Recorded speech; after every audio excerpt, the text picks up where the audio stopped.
And joining me now is the Congress MP from Thiruvananthapuram, someone who's had a wide experience in international diplomacy, also been a Minister of State for External Affairs. Shashi Tharoor, thank you very much for joining me here on India Today. Let's get your stand, Dr. Tharoor, clear. The Prime Minister today has tweeted a little while ago, I thank Prime Minister Netanyahu for his phone call and providing an update on the ongoing situation. People of India stand firmly with Israel in this difficult hour. India strongly and unequivocally condemns terrorism in all its forms and manifestations. Is that a stand you also support unequivocally? Yes, but it's not the whole picture. In other words, we do absolutely stand with Israel when they're being attacked in such a horrendous way and civilians are being killed. But we also do take the broader view in mind, Rajdeep. Our traditional position has always been that both Israelis and Palestinians have the right to live in security and dignity behind safe borders in their own lands. And the fact that in the case of the Palestinians, they've been suffering a dehumanizing occupation for a very long time, and that for 75 years there has been no durable solution to their plight, despite many attempts by the UN, by various states to try and get a solution. That, I think, remains a matter of great concern. So we don't want to lose sight of that.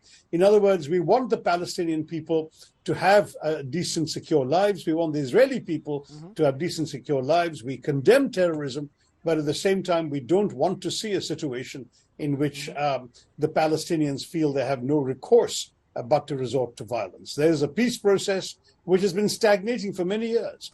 And I think that this is something that have to be looked at as a whole, Rajdeep. The immediate situation, yes, Israel and Israeli civilians are being grotesquely treated. There's really been brutal assaults on innocent, ordinary people who are not soldiers or fighters. And I think that's terrorism by any yardstick, and we can't accept that. And I think India is absolutely justified in standing with Israel. But in the bigger picture, we also stand with the Palestinian people, and we want to see the Palestinian people obtain their rights to decent lives as an independent state. The reason I asked you this is because the Congress Working Committee, of which you are a part, as part of their resolution yesterday, stated or reaffirmed their support for the Palestinian cause, for a Palestinian state and a peaceful resolution to the issue, but refused to explicitly condemn Hamas or the terrorism emanating from the Hamas. So you're saying that you see what's happened in Israel as terrorism, but your own party refrained from using the words Hamas or terrorism. And that leads some to believe that the Congress hasn't gone far enough in condemning the acts that have been perpetrated on innocent civilians. First of all, there was an official statement by the Congress party the previous day, which was broadly along the lines that I have just responded to, because I myself had issued a tweet at about the same time in which I made precisely this point. So I think for many of us, the position is indeed a balanced one. We're not suggesting that there can be any sort of two-sidedness to terror. There is no excuse for terror. But at the same time, we cannot possibly be thrilled about the long period of injustice to the Palestinian people as well. And that's why I think finding a decent... But do you explicitly condemn Hamas?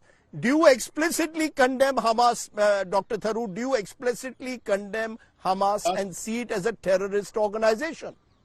Well, the terrorist organization label is one we're very careful not to follow other countries' leads in these matters. The US considers Hamas a terrorist organization, so does Israel. India has not made any such classification, and I'm going to stick to the Indian position that these are terrorist acts. But to call everybody in Hamas, there are political elements of Hamas who one day we may have to negotiate with, or the Israelis may have to negotiate with. So let me just say these are terrorist acts. There's never any excuse for terrorism. India must condemn it unreservedly, and I agree with the government that they condemned it and they stood with the victims of terror. But we want to lose sight at the same time of the fact that the Palestinians also have rights, and those rights have been systematically violated over a long period of time. Let me say also, when you ask about the Congress position, that there will be more detailed positions. The resolution focused overwhelmingly on domestic affairs, and language that got into the resolution essentially as an afterthought is to remind people of our long-standing commitment to the Palestinians. people. But the larger, broader, more nuanced picture will surely emerge in future statements. This problem, sadly, is not going to end in a day or two. And nor should we take any one statement as the total picture or the last word on the subject.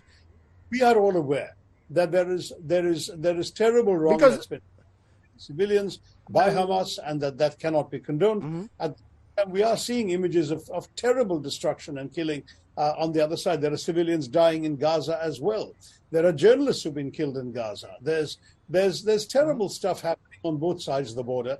And now, just as I was waiting to talk to you, I hear your reporter saying that Hezbollah may have been trying to cross the border from Lebanon, which means we're talking about potentially a much wider and more serious war. This is at a time when, in fact, the region seemed to be heading towards peace, where the Arab countries had made their peace with Israel, the so-called Abraham Accords, which brought the UAE in. You know, India itself was part of the so-called I2U2, which was India and the UAE joining with the Americans and the Israelis in collective dialogue. On top of that, there were very strong reports of the Saudis making peace with the Israelis. That, of course, is now on hold, and some say that perhaps Hamas was really targeting that. But the point is that it's sad and tragic when people who are beginning to get used to the idea of living in peace are suddenly confronted once again by war. War never solves anything.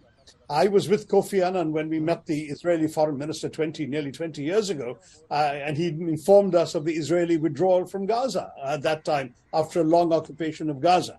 Now, the Israelis are marching back into Gaza, and undoubtedly they have superior strength, and they will probably be once again in occupation of Gaza. And I have no doubt that the situation will not be any different. They will again, at some point, feel they have to cut their losses and leave, because this cycle will keep repeating itself until you have a durable solution. And that is, frankly, what is really needed, what India has been calling for. What is that?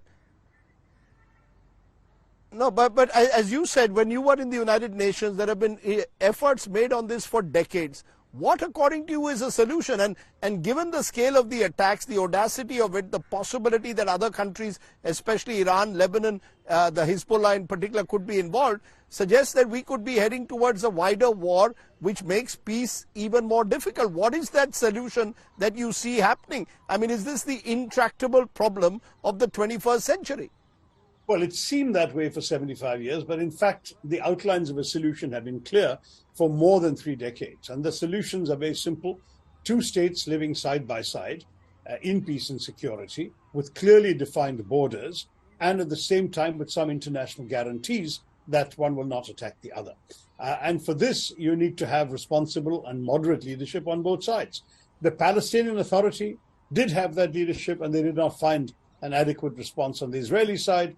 The Israelis under Netanyahu have continued a settlement building, for example, in the occupied territories in the West Bank in particular, which undoubtedly prolonged an occupation that could have been ended with a recognition of a Palestinian state, which still hasn't happened.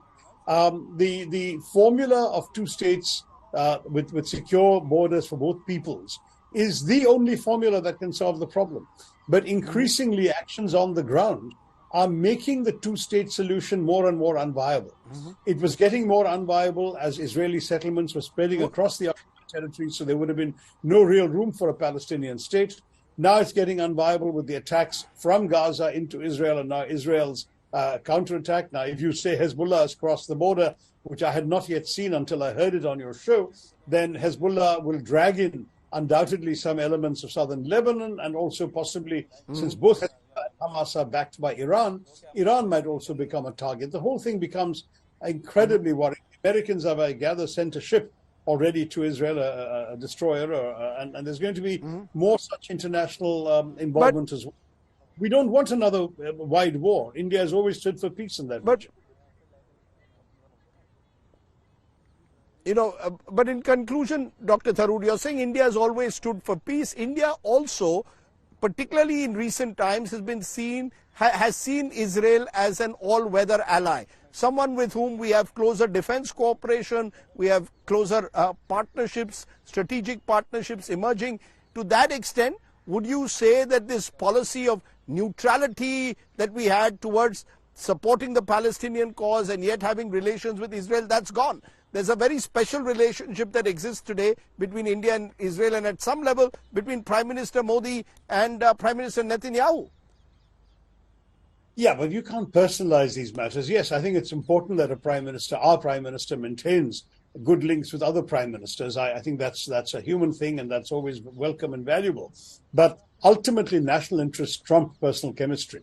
And the national interest of India is in seeing that all sides get a fair deal out of this. Yes, Israel has been an invaluable partner, particularly on strategic security matters. They've also been good people-to-people relations. We have, in fact, Indian civilians right now in Israel, one of whom was injured in the rocket attacks from Gaza, and others who are in danger. And we would like very much that Israel look after the security of our citizens in their country as well. So we have a valued relationship with Israel, but at the same time, we have historically stood for justice for the Palestinian people as well. And I don't think it would be right for us to back away from that. So let us make sure that we, in condemning terrorism, don't lose sight of the bigger picture affecting the Palestinians. That is a serious matter, and it's something which goes right back to the days of Mahatma Gandhi before independence, when he took a stand on the idea of a proposed Jewish state. And I must say that for us, that decent, where both sides are right, both sides deserve the best kind of approach, is the right thing for India. There is no reason for India to be unilaterally condemning either the Palestinians or the Israelis. We can condemn terrorist actions, but then we should equally be concerned about the denial of long-term rights of the Palestinians, and equally be concerned about the death, devastation, and destruction being visited right now upon the Palestinians as part of the Israeli retaliation. No one is accusing the Israelis of having started this. It's started by Hamas, but their retaliation, including the siege of Gaza, where they've cut off water, electricity, fuel, essential supplies into a strip of land that otherwise can't be provisioned, is actually a pretty dangerous step in humanitarian terms. So I don't think that it's a pure black and white situation, Razi. Okay, let's leave it there. It's a more nuanced position that you've taken, and one perhaps that needs to be supported across political lines, that while you condemn Hamas and the terror that has taken place against innocent civilians, you've also got to be conscious about the dehumanizing that's taken place over the years of the Palestinian people. Appreciate your joining us, Dr. Tharoor. Thank you very much. Thank you, Razi.